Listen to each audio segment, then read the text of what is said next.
What is up, my beautiful brainy babes, and welcome back to another episode of Sex as a Biological Variable, where we dive into both the science and the soul of being female.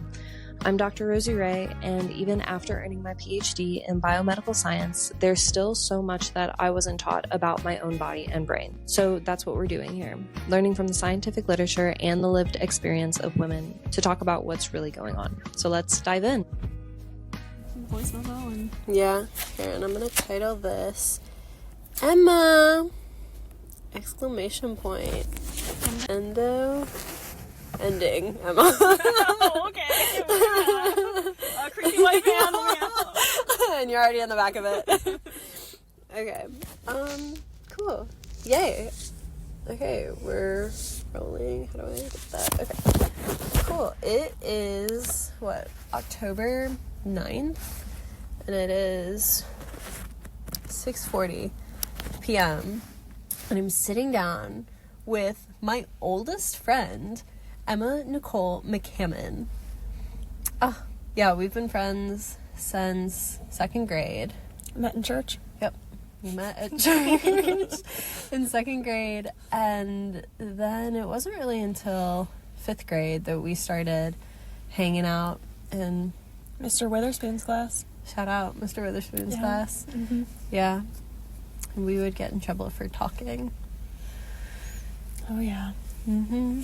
But, so, because how old were we then? I feel like we've been friends for 2 decades at this point. I think so. Yeah. I'd say that. I mean, second grade, you're like 7 or 8. Yeah. We're pushing 30. I mean. Yeah. Yeah. And we love to talk about how the friendship has evolved from meeting in church to going to music festivals and raves and just getting into absolute debauchery, which... God bless. So fun. But me and Emma met in Michigan, and Emma has since moved to Maryland. And because when did you move there? Spring of 2023. Okay. Cool. Cool. Yeah, but she's back in town for her cousin's wedding, and I'm in town for my brother's wedding. And we just went and had the most amazing ramen. Well, not the most amazing ramen that Emma's ever had. Most amazing ramen outside of Japan. But it was pretty good. Funky little place, but really good food. Yes. So, yeah, but we're posted up in the back of the van, the recording studio, insulated. Mm-hmm. We were going to do it in the restaurant, but... We have our own, sound booth right I know. now. This is way better. I didn't even think about this until you said, maybe we should do it in a car. But yeah, this is the setup. Peak. Yeah. Peak podcasting setup. Honestly. So yeah, we're here today to talk about endo. Because Emma knows more than a girl should about endo. Unfortunately. Yeah. So when did you first, I guess, have the idea that something was going on with your body? So I first got my period when I was 11 years old. And it was always kind of heavy, but, I learned that was normal. People's flows, everyone's different. But when I got to high school, it started to get really painful, really bad cramps, still getting heavier and heavier as I got older. And I remember in high school, you would leave school because you were in so much pain. Yeah, there were times where I had to miss school or I had to leave early, couldn't go to volleyball practice because the pain was just so bad and even Advil couldn't knock it out. And I just had to go and lay down with a heating pad and just hope it'll get better on day 2, 3, 4 of the cycle. Yeah, and I guess the women in your life, your mom, other family members, even teachers, school nurses, were they just oh, it's your period, it's... Yeah, it was kind of normalized, but none of my friends had the same experience that I did. It was, from what I gathered, theirs weren't as severe as mine. I mean, they may have had cramps, but none of them had to miss school like I did. It wouldn't be this huge thing in their life every single month that they're going through. So that's when I knew that, okay, something's I don't know what's wrong, but something's going on that's not normal. Yeah, and was it just when you would be shedding that uterine lining that you were experiencing that pain? How was your, like, premenstrual period? Yeah, my, earlier in my cycle, or premenstrual, I didn't notice anything. I mean, I was, typical hormonal teenager, so my emotions were all over the place anyway. Being a bitch. Yeah. What are you gonna do? Just a little bratty teenager.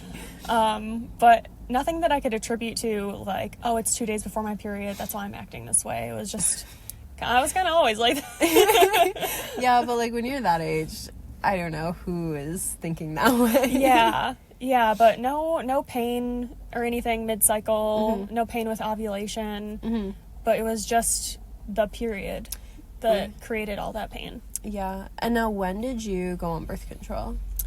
Right when I turned 18. Okay. It was something that I had heard for years helped period pain. Yeah. I knew a couple girls who were on it, said that it lightened their period, but my parents were never really for it, which is understandable, being on hormones at such a young age. So as soon as I turned 18, I went to my primary care physician, and I basically just asked for birth control. I said my periods were really painful, and she just was like, yeah, that's normal, I guess, so birth control can help, so here you go. And that was kind of the end of that conversation. Nothing ever got brought up. I didn't know what endometriosis was at that point in time. Yeah. Did the birth control lighten your periods? Did that give you any type of relief? It gave me a little bit of relief. For a few years, I would take it, and I would take my placebo week. So you would have a quote-unquote period. Yeah. But as we know, it's not a real period. No. It's just, I don't even know what you call it. You're just shedding off what's the lining that's already in there, but it's hormonally not induced. A period. Yeah. But those, periods I would get with birth control were still kind of painful. It was still heavy. Yeah. The bleeding would last 9 days, where other girls, it would be like 5 days, 3, some of the lucky ones, it would be 3 days. But I was like, I had to wear a pad or a tampon for 9 whole days, and it was just, and then 28 days, not even later, I would start over again. And you would be bleeding a lot. Yeah, I would have to use the super tampons, change them every couple hours. Yeah. Sometimes leak, Yeah, and because, like, you're not a big girl. No. And so that's a lot of blood. Yeah. I've gotten tested for anemia quite a few times. I think because of, like, blood loss and just other symptoms. Never tested positive or anything like that, but I know it was, like, a concern for a little while because I was losing a lot of blood during my period. Naturally. But, it wasn't until I started taking my birth control continuously, so I would skip that placebo week and just go straight to a new pack, where that would skip the period. And that's when I found, like, the fullest relief from pain, because no period pain. Yeah. So that really kind of changed my life for a while. Yeah. I think I started that when I was around 21. Okay. So I'm 27 now. Yeah. So I haven't had really a period in like 7 years. Yeah. 6 years, something like that. So at least the period pain was gone. Yeah. But endometriosis is a progressive disease. Yeah. So that only masked the symptoms for so long. And then when I was in grad school, my mid-20s, 24, 25, I started to get more endometriosis pain just in my pelvis. Yeah, and was that just during your period, or was that other times of the month as well? It was kind of constant since I didn't have a period. There was no, like, menstrual cramping or anything like that. Yeah. The main symptom I noticed was pain during sex. Ooh, yeah. And that was getting progressively worse. Yeah. I started dating my boyfriend, Isaiah. Shout out Isaiah. When we were 21. and, you know, never had any pain or anything like that when we had sex. And then it started getting painful when I was around, like, 23, 24. Yeah. And I didn't really know what was going on. Yeah. Yeah. It kind of, like, takes a toll on your sex life and, like, your relationship. Yeah, because I'm sure that there's mutual feelings of, like, I'm doing something wrong from both you and him. But when your body is going through something like that, like, having a new foreign object up there is probably not the most comfortable thing. Yeah. And so how did you guys navigate that? Because I could imagine that for a man that would be really frustrating, that could be difficult. And so how did you guys navigate that? Honestly, I just kind of did my best to hide it. Oh no. I've always kind of been that way where I just, like, grit and bear it when I'm in pain, especially when you're used to being in pain. For anyone who's experienced chronic pain, I feel like they might be able to relate to this.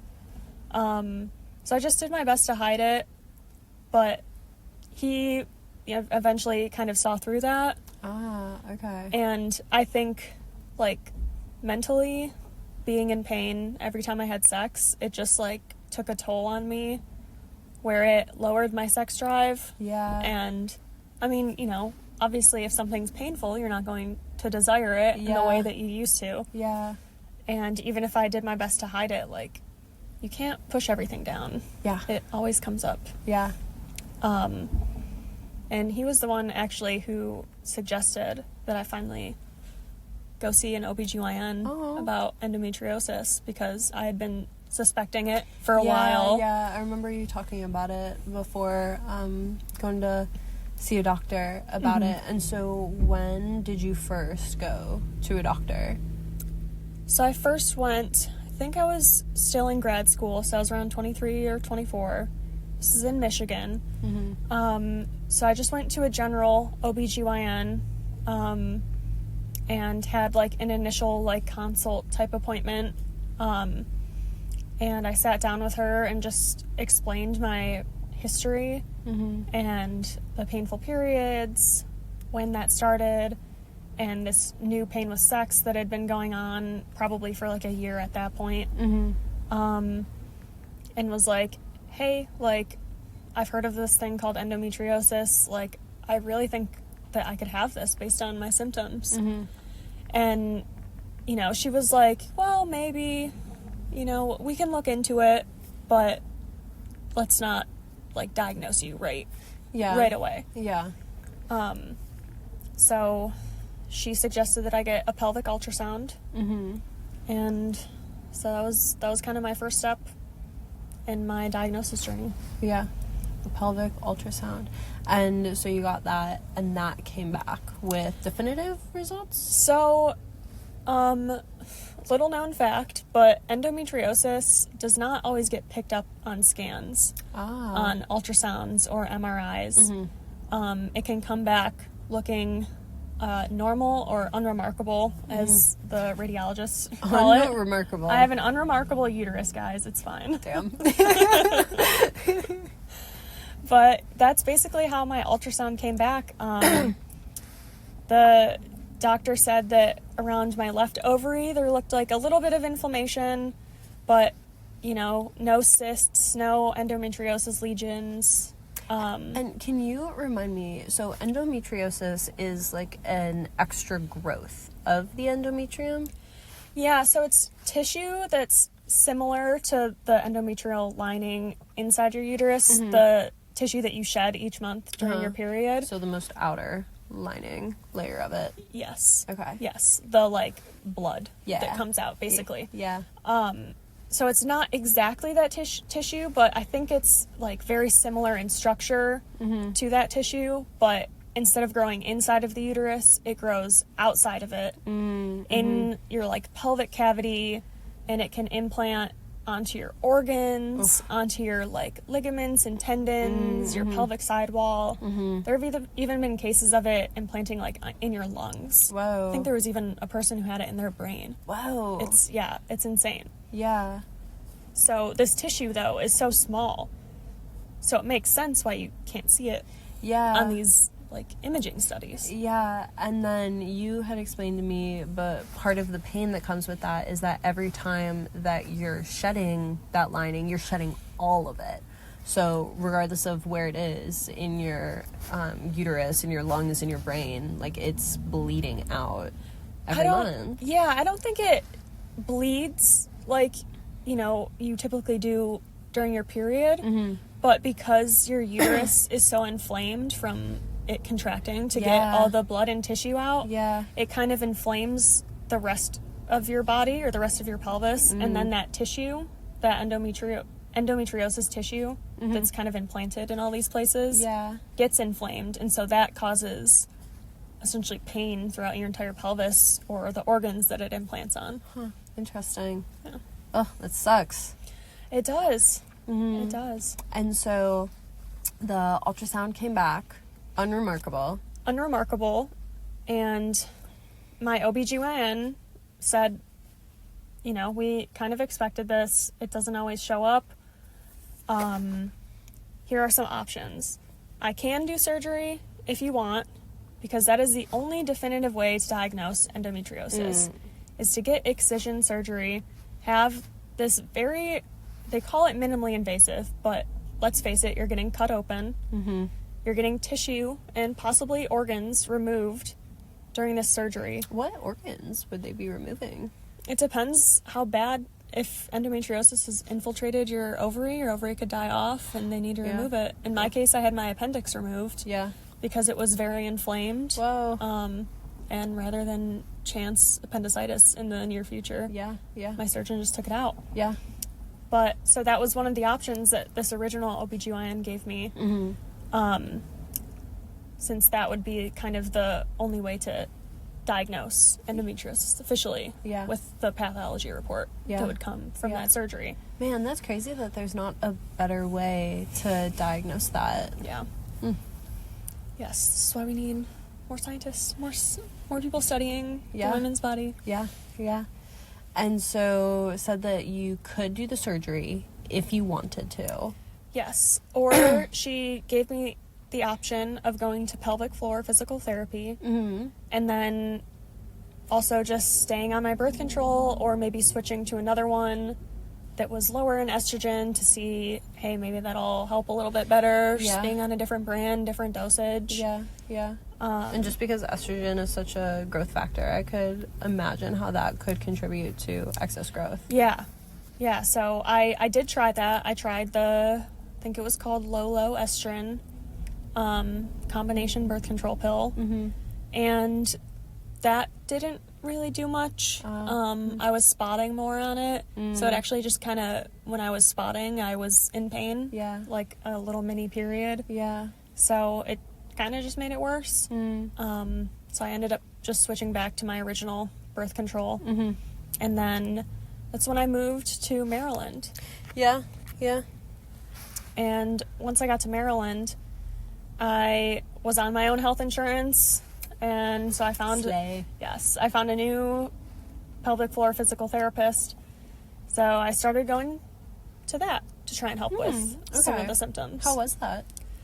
I think physical therapy is a great tool to have in your tool belt when addressing, like, chronic pain or injuries. In my case, it didn't help me. But that's because I had this endometriosis inside. So the only way to help me was to remove that tissue. And then could my body heal? But the pelvic floor therapy, how long were you doing that for? I think I did it 8 to 12 weeks. Typically, you're in PT for 2 to 3 months, depending on the severity. It was very, very educational. I learned a lot about how your body and your muscles kind of function when you're in chronic pain for years and years. And how even something as small as endometriosis can send these pain signals that will almost like lock up your muscles in your pelvic floor. I think it's called hypertonic pelvic floor. So I had these muscles locked up, and that's what was causing, other than the endometriosis. Yeah. Those kind of locked up muscles were causing the pain during sex. Oof, because, I mean, you're having tight muscles, they can't relax. Yeah. So it's just going to be in pain the entire time. Yeah, so with the therapy that you were doing, did you get any relief during sex? I did not, unfortunately. Okay. It taught me some good, like, breathing techniques, and I tried dilator therapy for a while, but it just didn't really help. Maybe it just very minimally reduced the pain, but yeah, it just wasn't for me. Yeah. Pre-surgery. Yeah. Just wasn't for me. Yeah, but it's good that you tried it. Yeah. And I know some women that have gotten a lot of benefit from pelvic floor therapy for various different reasons, and I think just like as a woman, strengthening and having good control with your pelvic floor is really important just for like overall health. Absolutely. Yeah. But so that didn't work for you, or marginally, and then you started seeing this new doctor. Yes. So I found my doctor. OBGYN specializes in endometriosis and what's called minimally invasive gynecologic surgery, which is referred to as a MIGS specialty, and that's a separate fellowship track that you can go down after you complete your residency in the field of OBGYN. But anyway, in my years of kind of thinking I had endometriosis and speaking with my original OBGYN, I found this Facebook group called Nancy's Nook, and it's not really a support group, but it's like a self-guided educational platform, and it's run by nurses and medical professionals, all who have had endometriosis and had surgeries. So they would, in their like archive of files, they would post just a bunch of peer-reviewed articles about endometriosis, just a lot of like self-guided learning, depending on like what your symptoms were, information about diseases that are comorbid with endometriosis, like adenomyosis. Adenomyosis? Which is when that endometrial-like tissue that grows inside of your uterus. In endometriosis, it grows outside of the uterus, somewhere in your pelvic cavity. But with adenomyosis, it grows in kind of like the muscle lining of your uterus. Oh. So during your period, for endometriosis, like the rest of your pelvis kind of gets inflamed. But during your period with adenomyosis, your uterus gets inflamed. Yeah. So that kind of creates like the same symptoms as endometriosis. Yeah. And a lot of people who have endo also have adenomyosis. Yeah. And that's something that was suspected in me too. Okay. But through Nancy's Nook, I found my surgeon, Dr. Ann Peters, in Baltimore, Maryland. Shout out. Ann Peters, our girl. Shout out Dr. Peters. Nancy's Nook has a very extensive list of surgeons who have completed these fellowships and who have done just like hundreds and hundreds of excision surgeries for endometriosis. And there are a couple different methods for endometriosis surgery. One of those methods is called ablation, where the endometriosis tissue is essentially like burned out. But the consensus is that excision surgery is the gold standard for endometriosis care, because it's cutting out the endometriosis, kind of like you're cutting it from the root where it's growing, rather than just burning it out. And then that way you can get it in the lab and have pathology. Yeah, because when you burn it, you can't really take it to test anything. I don't think so. With it, because it's all burnt up. But when you cut it out, and me and Emma, we were laughing about this before her surgery, because it's called excision, and there is a DJ called Excision that we both like a lot and have seen together.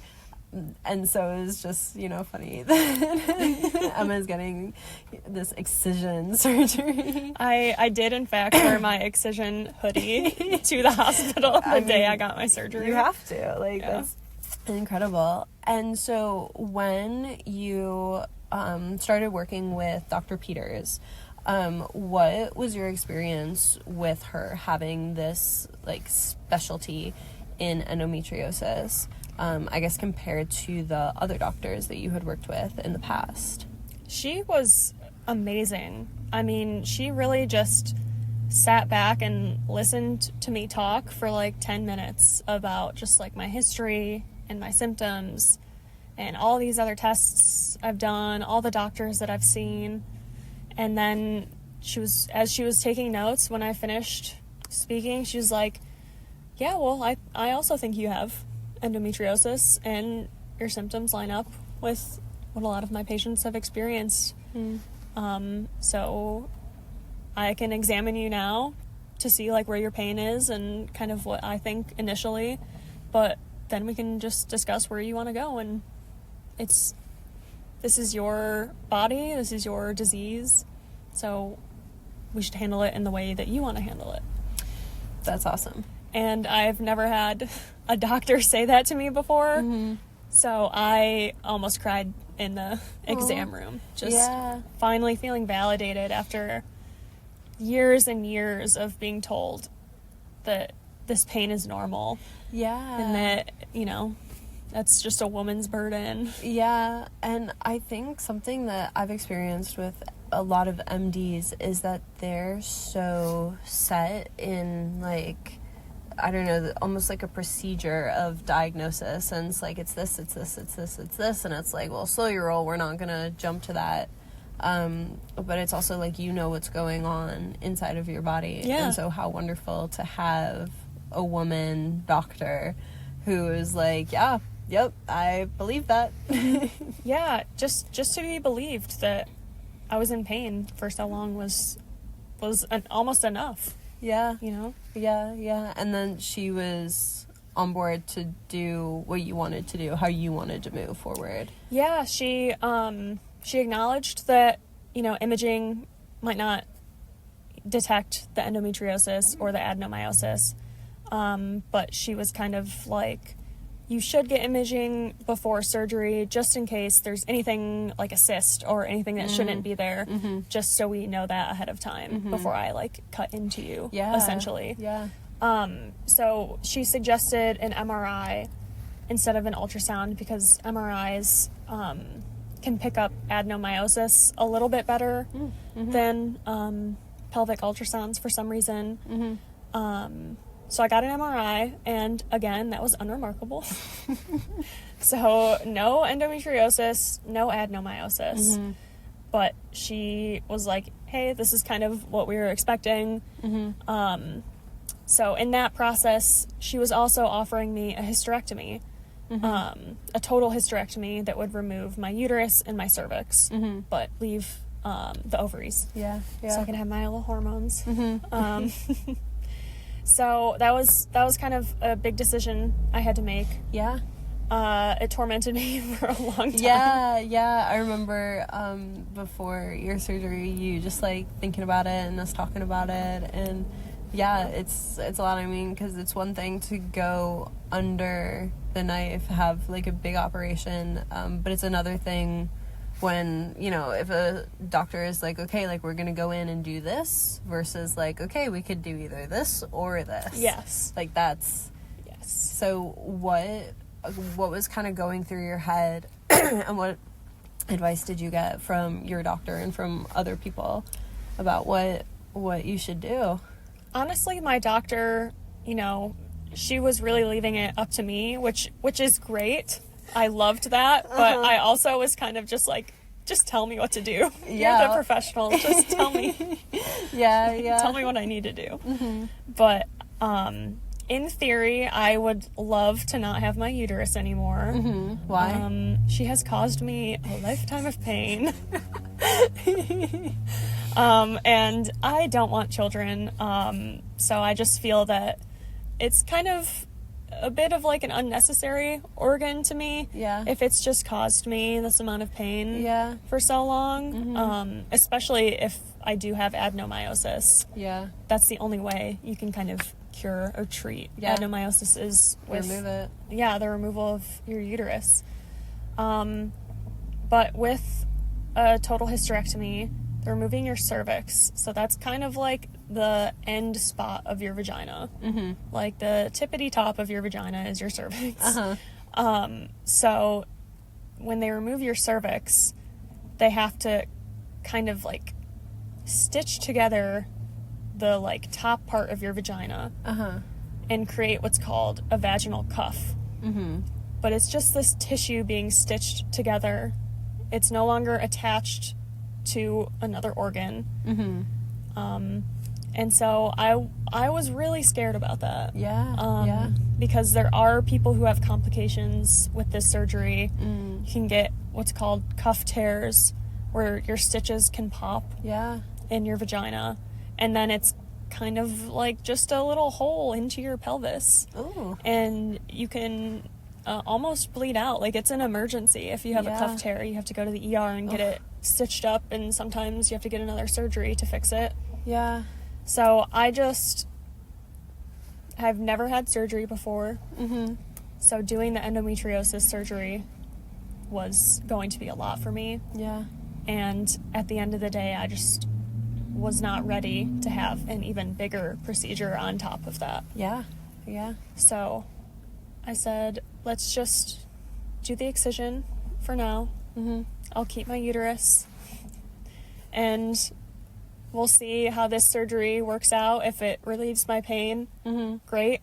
If not, then okay, we can revisit hysterectomy, a few years down the road. Yeah. Yeah. Which I think that was such a smart decision to make.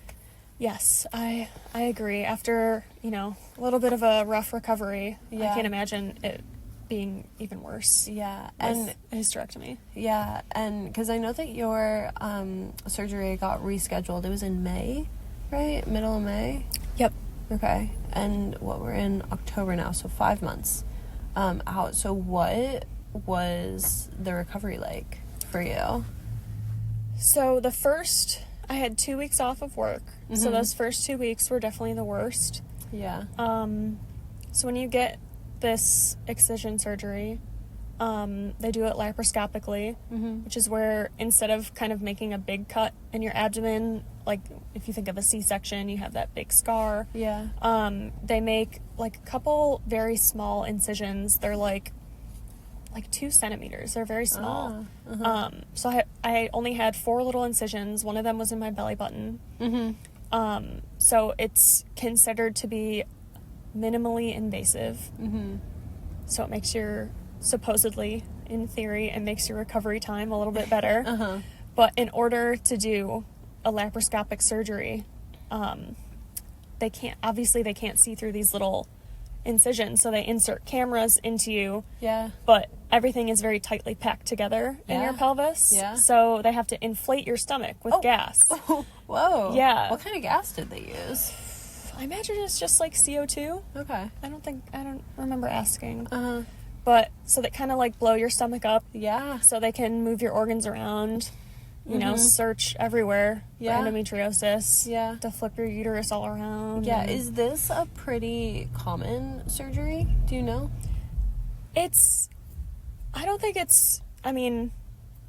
For people with endometriosis, it's certainly common. Yeah. But in like the overall population, I don't think it's a very common surgery when compared to like how common like a knee replacement is or something like that. Yeah. I guess I'm just trying to think about the surgeons that are doing it, the doctors that are doing it. Is it like a pretty, I don't know, like, oh yeah, doing this again, we're just gonna blow up the stomach and go in here and yep, there it is, snip, snip, snip, okay, we're good? Or is it... So for general OBGYNs, I don't think it's very common. From what I've kind of learned throughout my years of just like studying this disease, it's not something that's really taught to a lot of general OBGYNs in med school or in residency. I think that's a common theme for every other doctor too, which is probably why so many patients get dismissed. Oh my gosh, yeah. They're like, I didn't learn about that in school. It's not real. we had one lecture one day Damn. on this disease that I had never encountered. So, yes, for a general OBGYN, I don't think it's a very common surgery. But for a specialist, these MIG surgeons or, the folks that do endometriosis surgeries, I think it's fairly common. Yeah. So, Yeah. I think my surgeon, I asked her, and she'd done like hundreds of these surgeries. Nice. So Nice. I was going to someone that like you would want to go to. Yeah. I don't want to go to a surgeon who's only done a handful of these surgeries. Was this Dr. Peters? Yes, that was Dr. doing Peters. it? Okay, and you found her on Nancy's Nook. Yeah. What a great resource. That's so awesome. Yes, I highly recommend that for educational purposes. Yeah. For support groups, Reddit has a good one, r/endo. Yeah. For better or for worse, Reddit has that support group. Cool. So you had 2 weeks off of work. Yep. And what were your main symptoms after the surgery? So probably the worst symptom, remember the gas I mentioned? Yes. They can't fully deflate you Oh, jeez. after surgery. So you were gassy. Well, not in the way that you would expect. His stomach was literally full. It was just super bloated, basically, Yeah. but you can't, like, burp or fart this gas out. Damn. Because it's just in your pelvic cat. It's not in your Yeah. intestines or anything. So how does it get out of you? So it just naturally expels, but while it's in there, it floats. So it presses up against your diaphragm, and you get referred nerve pain in your shoulders. What? And I have never experienced pain like that. Whoa. That was, I would say 10 out of 10 pain. Oh my god. And I don't say that lightly. That's crazy that you got that much pain from, like, not them cutting you, but from the gas that they had put in you to move things around and see.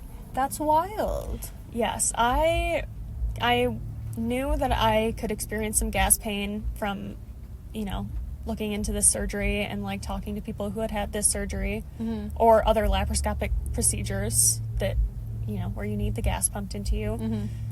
But I was not expecting it to be that bad. Yeah. I got home from the surgery and went to lay down in bed, and that position change from being upright to lying down must have moved the gas in me, and I screamed in pain. Oh, I've no. never, like, vocalized my pain like that before. Yeah. But I was, like, moaning and groaning and screaming in pain. Yeah. Like, begging Isaiah to just make it go away. Oh. Poor Isaiah. Jeez. And so were you taking, like, a ton of meds to help? That's the thing. They only gave me 2 days worth of Oxy. And then just Advil and Tylenol. So the thing that helped the most was having, like, heating pads on my shoulders. Yeah. That relieved the pain. It felt like a knife was going into my shoulders. Jeez. Was that the worst pain that you experienced from the surgery? Yes. Whoa. Yes. I couldn't even, like, sure, my abs were sore and I couldn't walk very fast or anything like that. Yeah. But the shoulder pain was so bad. I just, like, being completely removed from it, I feel like that's a terrible technique to use if it's causing people more pain than the actual surgery. Why do they do that? That doesn't make any sense. You'd think they would be able to deflate me all the way. Yeah. Just, like, suck out the gas or something. The same way that they put it in there. Like, Yeah. like a little reverse switch. There's gotta be. Just, like, push it out or something. Yeah. Okay, so how long were you dealing with that gas pain? So the gas pain only lasted a week. Well, it lasted a week. Yeah. So 1 week of the 2 weeks I was off from work, I had a lot of gas pain.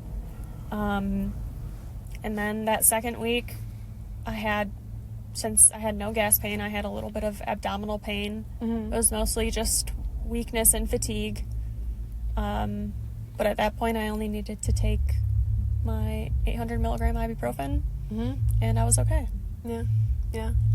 I just couldn't use my core or my ab muscles. I think I had lifting restrictions for about a month. Yeah. So I was kind of just living on the couch Yeah. for the first, month, I guess. Yeah. Yeah. How was your mobility during that time?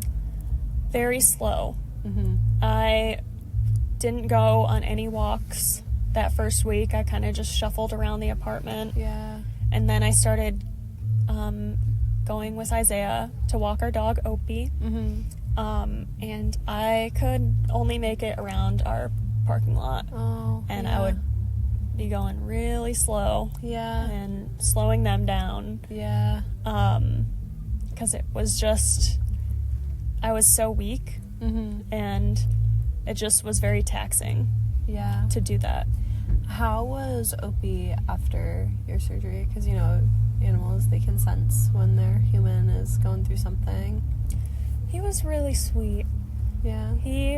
We had him at the sitter at one of our dog sitters' houses for the first few days. Yeah. Because I knew that would be the worst of it. Yeah, and probably smart too. I don't know, just with dogs, they can move really fast and wouldn't want to take any chances. Yeah, he's what I call a Velcro dog. He's always attached to me. Yeah.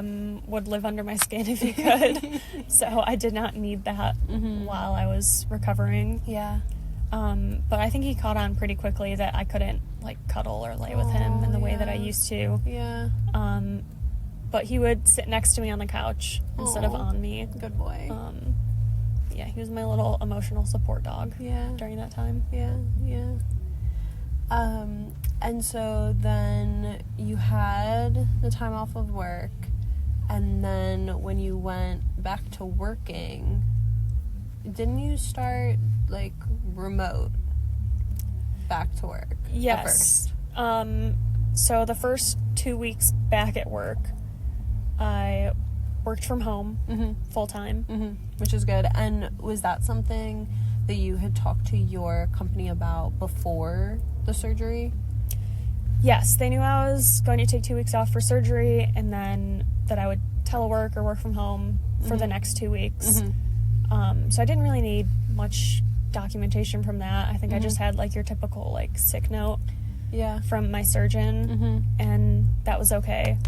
But my surgeon actually wouldn't give me any accommodations for longer than a month, which I thought was weird. It is weird. So, but I wasn't ready to go back.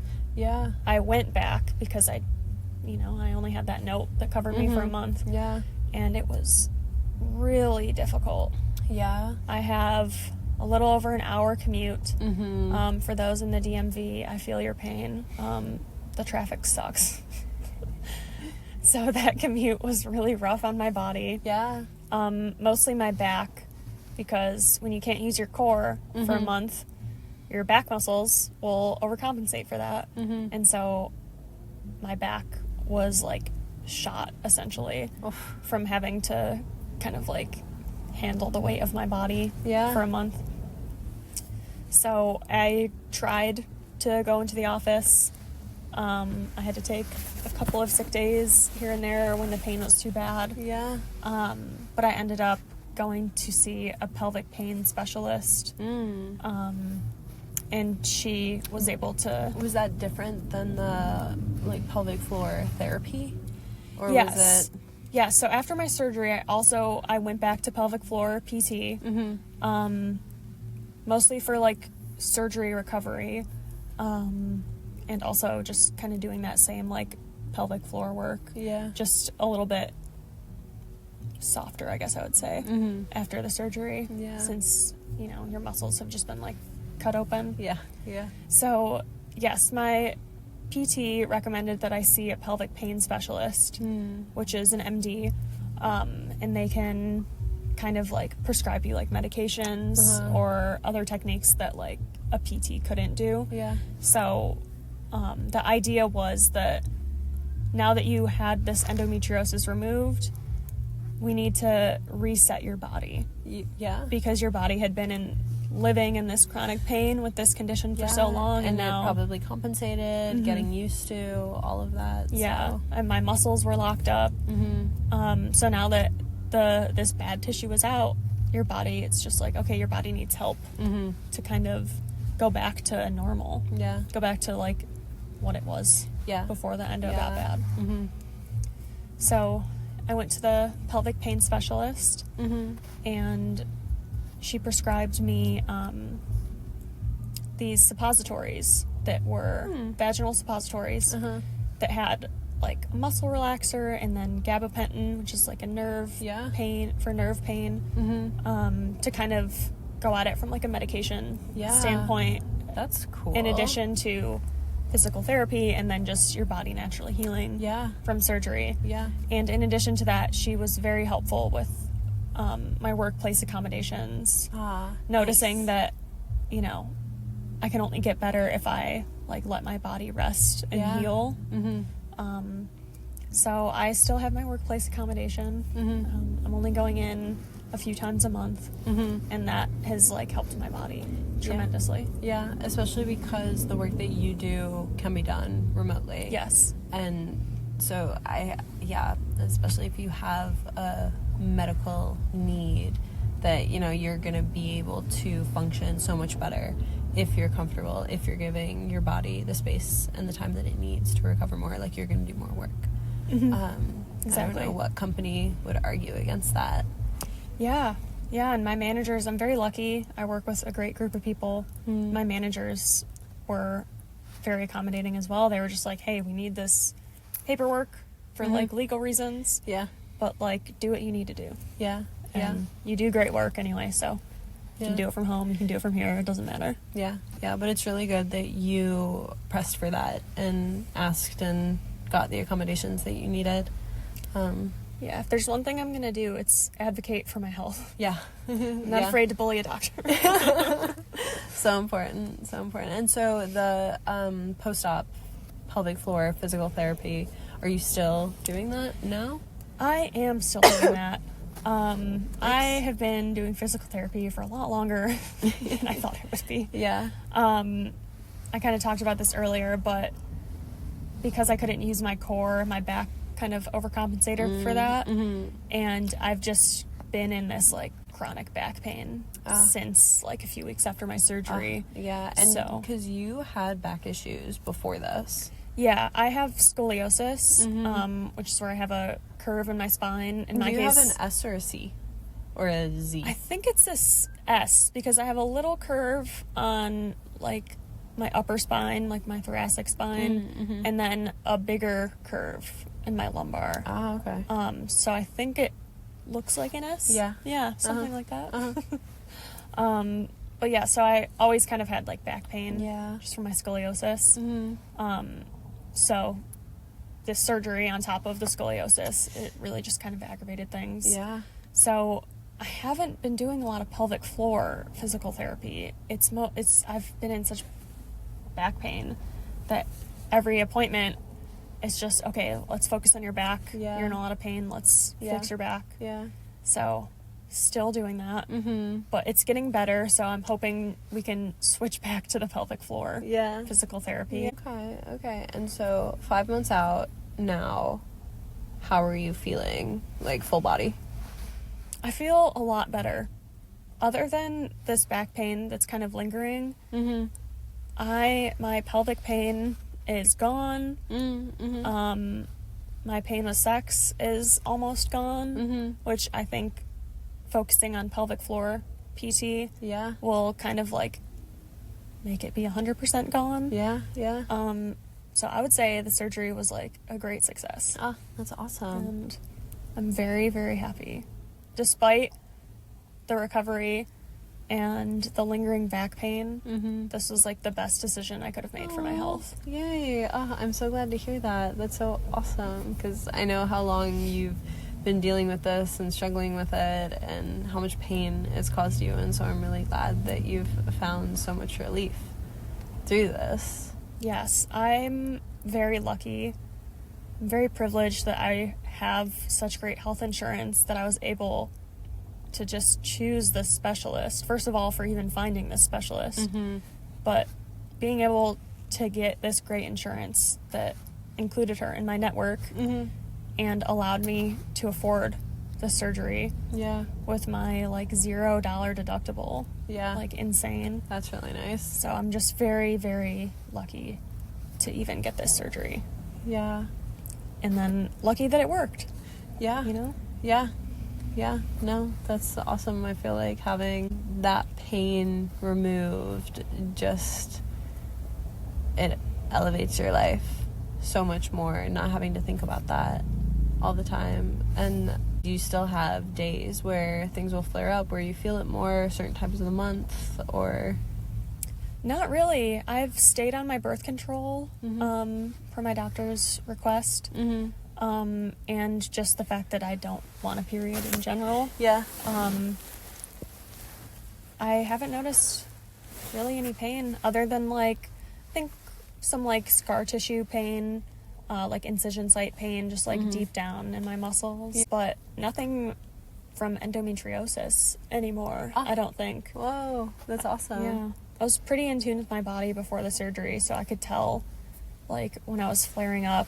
Yeah. And I actually called that I had a cyst. Because I had this pain on my, like, the lower left quadrant of my abdomen. Yeah. And I could just tell, I'm like, there's something in there that's more than just the endometriosis. Yeah, did they find a cyst? Yes, they found a cyst on my left fallopian tube. Oh. And it was very small. It was only a few millimeters. But that was causing that, like, amount of pain there. And I'm like, I knew it. Dude, in something. touch. That's awesome. That, I mean, like, they got in there and were able to pull it out. And so you also said that they removed your appendix.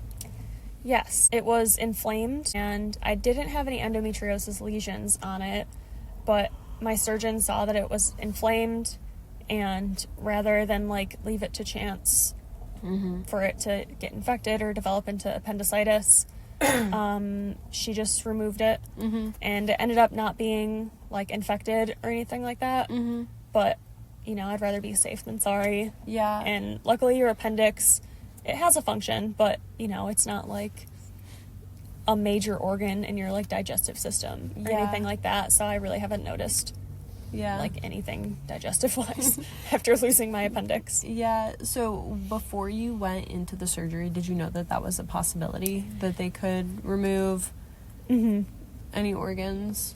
Yeah, it was kind of like, we don't know how bad it is until we go in there. Yeah. Because the imaging rarely shows anything, and in my case, it did not show anything. So that was kind of like a consent discussion with my doctor. Yeah. That, hey, like, I'm not just going to go in and remove your organs, but if, you know, if something looks like it's really bad or could turn into something really bad, then I'm going to have to take it out. She explained that in some of her patients, like, the ovaries are basically, like, non-functional because it's so, like, overtaken with endometriosis, so she'll remove that so that it's not, like, something that gets infected later on in life. Yeah. So I kind of went in knowing that it's a possibility, and so when I heard that she removed my appendix, I was like, okay, you know, kind of was expecting that, or maybe expecting something like that. So it wasn't a devastating loss or anything. R.I.P. to your appendix. Yeah, R.I.P. Okay, cool. Yeah, so what advice would you give to someone who's feeling dismissed by the medical system right now? Because I feel like as women, that is something that's so common. People saying, like, oh, this is normal, you just need to get over it. So as someone that had to advocate for themselves and is now very comfortable bullying doctors, like, what's some advice that you can give? I'm thinking especially to, like, young women that are trying to advocate for their health. I mean, you know, I jokingly say bully your doctor, but advocating for yourself can just, you know, mean that they're listening to you and that they're acknowledging and validating your pain or your symptoms. So if your doctor kind of isn't doing that and they're not listening to you, even if you are advocating for yourself, honestly, if you can, find a new doctor. I mean, there are people out there who will listen to you. If you go through, like, different support groups even if you don't have endometriosis, for any condition, any disease, there are support groups out there, and I'm sure that people have like a list of doctors who have listened to them. Mm-hmm. So if you can, just please find someone who cares, because not all doctors are made the same. Mm-hmm. But it's just kind of getting comfortable speaking to a doctor. And when you're young, it's so hard. Yeah. Because you're just treated like a child. I mean, you are a child, but you're treated as less than for so long. Yeah. And that everyone in the world knows more than you, especially doctors. Yeah, it's definitely amplified with doctors. And I mean, sure, they have extensive knowledge. They've studied for years and years and years, and I'm not discounting that in any way. But sometimes that can lead to a bit of an ego. And they might not want to listen to a little 17, 18-year-old girl who's saying that she's in pain every month. Mm-hmm. And they might just say, like, yeah, it's normal, you know? Yeah. Yeah. Go cry about it, like. Man. So, you know, it's just knowing that it's not, you know your body. You know that it's not normal. Mm-hmm. I mean, I think I knew that as a teenager, too. Just talking to my friends who had periods. Mm-hmm. Knowing that, okay, they're not missing school. Well, they're not going through, like, 4 tampons in 2 hours. Like, something's not normal here. Yeah. So just kind of taking that idea and, like, running with it. Yeah. So, like you just said, that you knew early on that something was not normal. How has, like, this changed your relationship with your body?